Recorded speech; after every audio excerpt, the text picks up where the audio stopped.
History doesn't repeat itself, but it often rhymes. Mark Twain. On this episode of Prairie Prophets, we're in Oklahoma, exploring the history of the Dust Bowl. We begin in Oklahoma City with a visit to the state historian. Then we move on to Panhandle State University, where we meet with a couple of brothers whose family lived through the Dust Bowl era.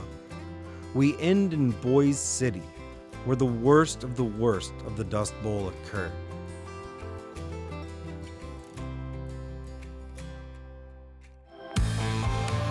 Out here in the heartland, where agriculture drives rural economy, we are on the path to a future that not only produces food, but also renewable energy, ecological services, and improved wildlife habitats. I'm on a journey to tell the stories of Horizon 2, a climate-smart future for corn, soybean, livestock, and renewable natural gas production. I'm Brandon Butler, and this is Prairie Prophets.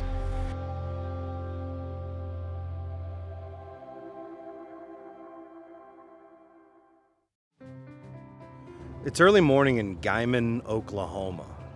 And today it looks like we're standing in a beautiful park. There's a little lake, some wildlife around. People are out exercising.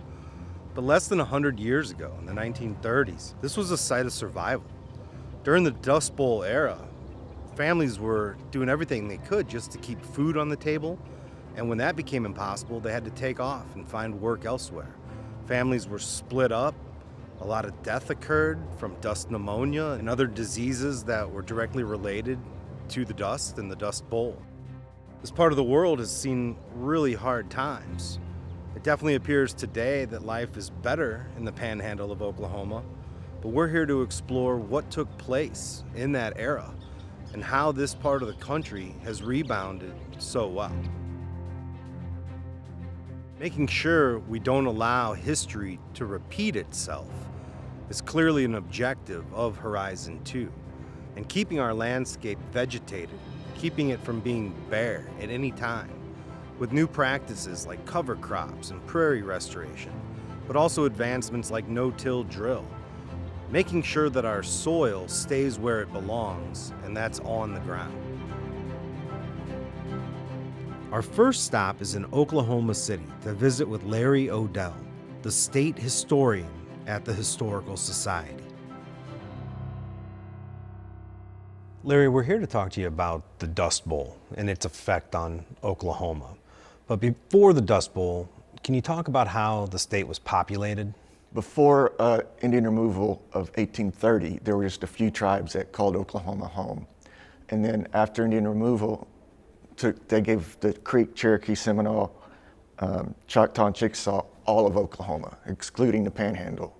And after the Civil War, they took the federal government renegotiated their treaties and took the western half away from those tribes and then started bringing other tribes in. And after the land allotments of the late 19th, early 20th century, that freed up more land in the west, and we started having a series of land runs or land lotteries. We had 5 of them. So that's how non-Indian settlement came into western Oklahoma. So Oklahoma was the last place in the country where you could show up on a train and take a stake out and put it in the ground and claim this land as yours. Claim 160 acres, yeah. But you didn't have to have the skills, there was no real requirement as to what you needed to be able to do for that. So a lot of people are showing up without the skills necessary.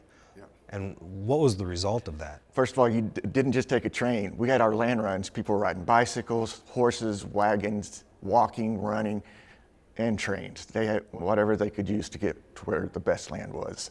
But these farmers didn't know how to really farm. A lot of them didn't. And when they got here, they had 160 acres. What are you going to do with it? And so the first years of many people, especially up in northwestern Oklahoma, were tough on them. They lived off turnips and things like that. And they were not skilled farmers, so they were just cultivating the same land over and over again. Even by 1929, there was a survey done about the large amount of soil erosion that was occurring in Oklahoma. Well, the Dust Bowl is considered by many to be the worst man-made ecological disaster our country has ever seen. What did the farmers do wrong that led to the Dust Bowl? They just didn't cultivate their topsoil. They just, destroyed it, and then once the drought hit, there was no topsoil to keep the soil down, and that's when these large dust storms started happening. Plowed up the next year, plowed up the next year, plowed up the next year. You had the Great Depression in the late 1920s, then the Dust Bowl through the 30s. How did the recovery of this begin to take place in Oklahoma? Well, it was an environmental and an economic disaster at the time, especially in Oklahoma. In early 1930s, the soil conservation services started nationally. We talked about Hugh Hammond Bennett was the one that led that.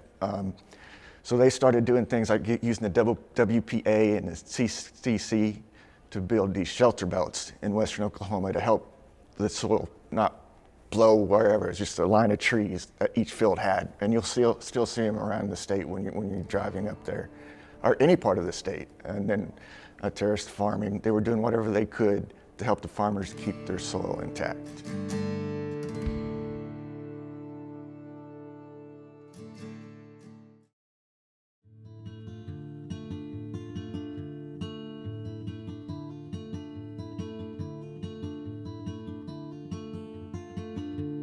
Load up the old Dodge truck, we'll leave what we can't sell. Nobody needs a sharecropper's tool or dust filled well. Take you one last look around, shed you one last tear for the broken plow, the broken dreams, and the life we're leaving here. We're going to California, there's work there for a man. Too proud to beg for charity, too poor to make a stand. Pray it's just the land we're losing, not my life's blood that I leave on the handles of that broken plow that haunts me in my dreams.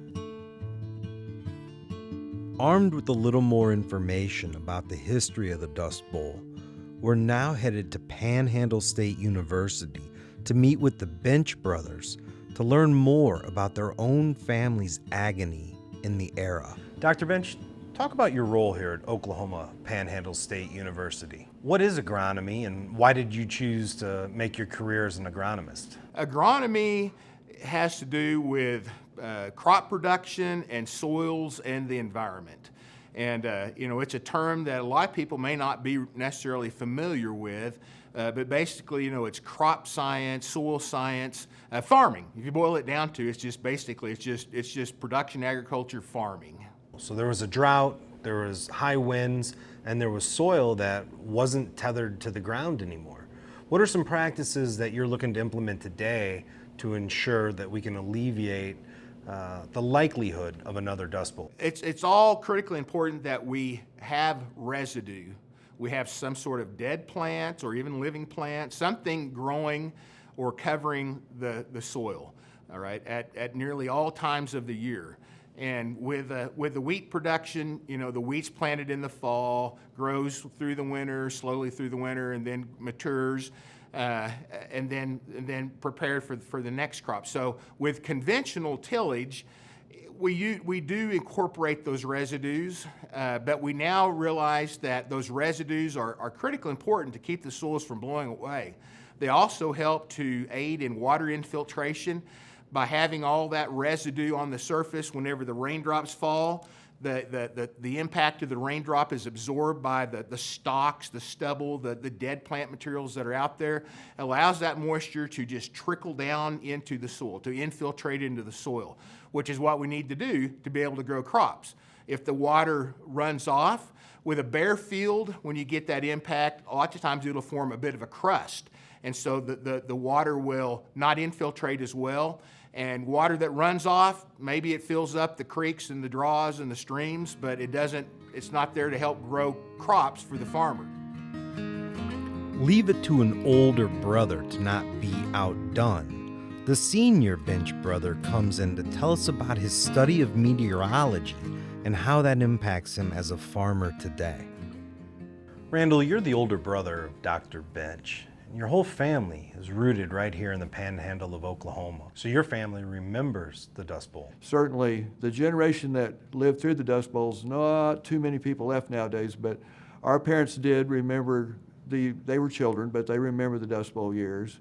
Grandparents experienced it as adults, and so they even knew more about that. Big storms like the Black Sunday dust storm of 1935. Most everybody that lived through that remembered that one. That was probably the worst one, but there were many other bad dust storms during those years. Explain the weather events, the dust storms. There were actually two main kinds of dust storms. There was just the ordinary south winds blowing, south or southwest winds, which we experienced that every year. And then there were cold fronts that came down, and those really brought the black blizzards, they called them, north winds, stirring up the dirt. The 1935 Black Sunday storm was one of those, probably the worst one of those. With you could see it, they call it, there's a name for that, you occasionally see them even nowadays, what's called a haboob, when you see outflow air from thunderstorms or whatever, you see just a big wall of dust. And that's what happened in some of the really bad black blizzard type storms. How do you feel about the future of the Panhandle region? Well, I think the future is bright. I wouldn't be farming here if I didn't think there was a future in it. I might mention my grandmother, who lived through the 1930s, lived through the Dust Bowls and Dust Bowl year and so forth. She was very optimistic about the future of this land. It didn't turn her against it at all, so she thought this was the best place to be, and farming was the best thing to do. So there's a future, certainly.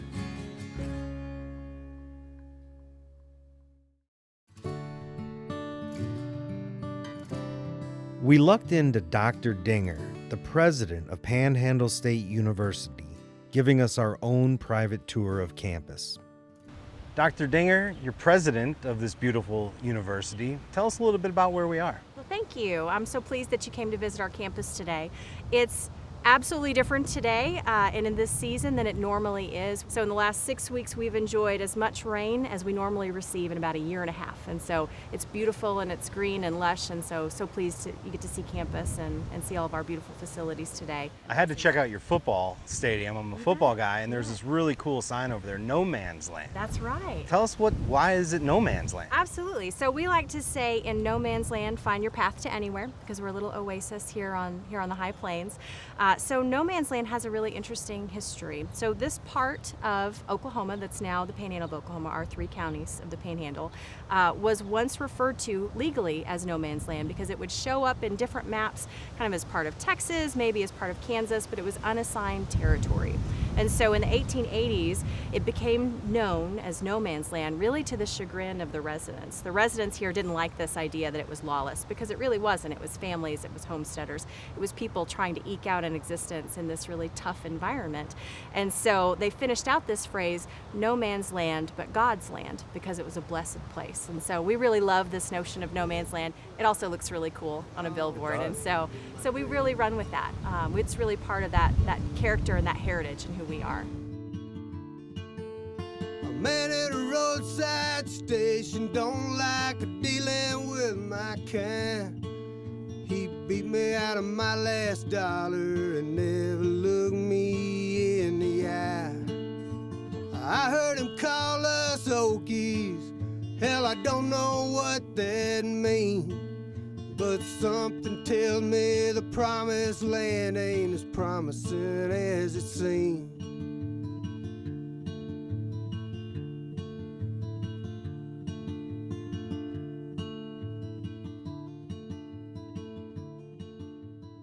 We've made it to the heart of the Dust Bowl region. We're here in Boise City in the western end of the Oklahoma Panhandle. So far we've been to Oklahoma City, where we met with state historian Larry Odell.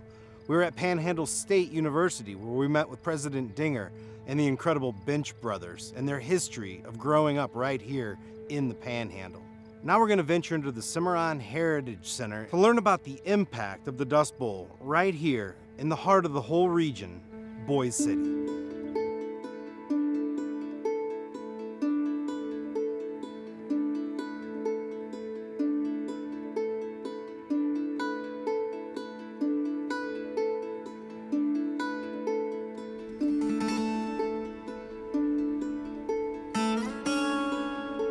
I'm Jody Risley.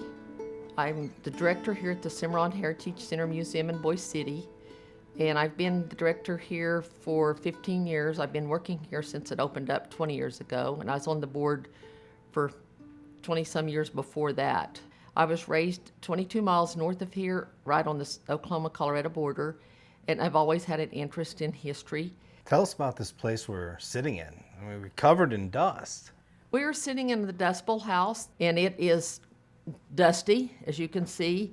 You pick up the plates, and they're clean underneath, just like they were during the Dust Bowl. This is not sprinkled on dirt. This is blown in dirt from outside, however it can get in. Yeah, I came in here, I thought, well, how did you guys sprinkle that out so nice all over everything? And you said, no, this is real life. This dust just comes in. We have had dirt storm after dirt storm for about the last 7 years, just a lot of them. Just roll in just like they did during the Dust Bowl. And in fact, in May, they closed 287, Highway 287 from Boise City to Lamar, Colorado every day for a week because of the dirt blowing across the roads, and they had too many accidents. Do the folks here have any fear that the Dust Bowl could happen again? I do, because I've seen the pictures, I've read the history and stuff, but your young farmers have went to school and they know that no-till farming, and they say they're gonna keep on farming. They're yet still plowing up CRP that's been in there since the Dust Bowl days. They're plowing it up, planting it to corn, putting irrigation sprinklers on it. Sometimes it takes 3 motors or 3 wells to get one sprinkler to go around a 160-acre quarter of land, which is a lot of water being pumped out. And I've asked them, I said, what are you going to do when we run out of water? And they said, that's no problem, we'll just move somewhere else. But you know, every living creature has to have water to survive. I don't care if it's a snake, a lizard, or what. They've got to have water. So it could be the little Sierra Desert again. I don't know.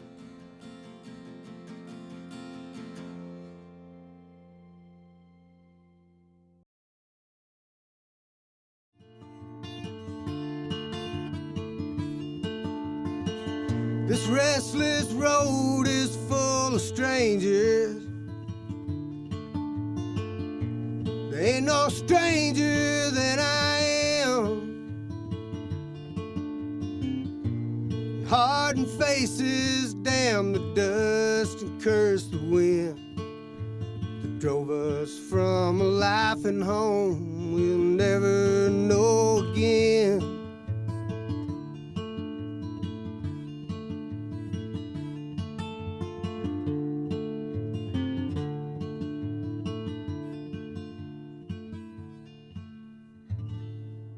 So the mentality of keeping your soil covered, it goes all the way back to the Dust Bowl era. All the way back, yes.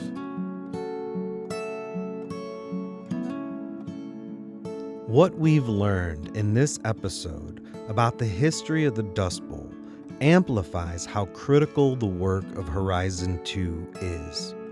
To keep our soil covered, to use cover crops after the fall harvest, to restore prairie or native grasses in riparian areas and on other marginal lands where row crops aren't the best option. To then sustainably harvest these biomass feedstocks for renewable energy production will allow economically for these advancements to happen and to protect us from history repeating itself. As a historian, I'm sure your goal is for us to learn from history. Is this something that could happen again? Well, I'm not an environmentalist, but I know that since the 30s, we have spent a lot of time at the universities and through the federal government of trying to find ways to help keep the topsoil intact and for it not to happen. So I'm pretty confident that it won't happen to that extreme, but if you get another decade-long drought, who knows what can happen. What is it that you love so much about the state of Oklahoma? Is its diversity and its complicated history. It's a very important region in terms of agriculture. The history. Yeah, there's always going to be dry years. It's always going to be windy, but we can make a living at it and survive here. That's for sure. The wind continues to blow across the plains, carrying with it dust thick enough to coat a dining room table. We still see today how nature moves what is not tethered to the earth. Through Horizon 2, we have a new market, one that rewards farmers and landowners for protecting their soil from wind and erosion. While a full-on Dust Bowl is not likely in the near future, something that rhymes could be just over the horizon. It's on all of us to have learned from the past so we may protect our future.